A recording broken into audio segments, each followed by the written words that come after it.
Mga master, ay mayroon pong nagpadala sa atin ng tanong kung kumusta na po batas sa 56 retirement age ng government worker.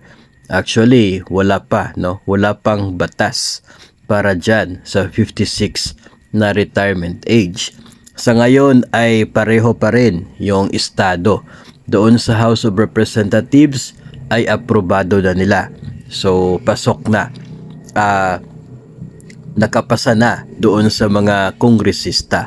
Ngayon sa level naman ng mga senador ay pending para sa second reading at ito ay nasa special order as of September 20.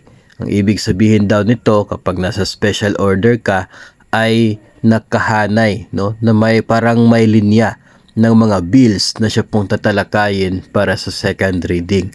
So hindi po natin alam kung kailan ito aktual na maitalakay muli, no, doon po sa Senado, pero yun po yung patuloy natin po na aabangan.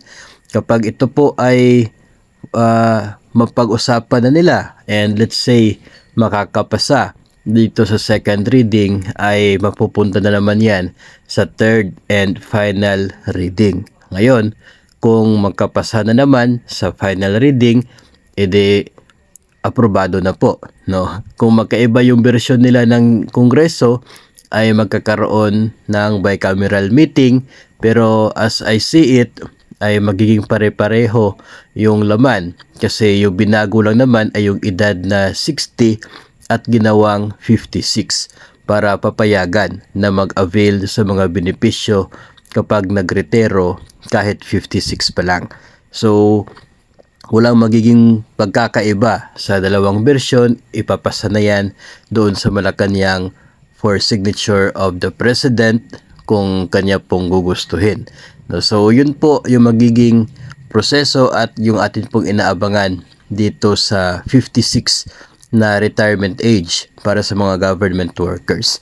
Yung mga empleyado naman po sa pribado ay hindi po sakop dito, no? Kasi yung tinatalakay dito ay yun pong Republic Act 8291. Yun po yung gustong amindahan, no? So yun pong batas na yun ay intended for the GSIS members, no? So yung mga nasa pribado na under sa SSS na hindi po sila covered. So siguro baka one of these days pagkatapos nito ay baka maisunod, no, sa tatalakayan yung tungkol naman sa mga pribadong sektor na mga manggagawa, no, at doon naman po sa batas ng SSS yung magkakaroon ng amendment.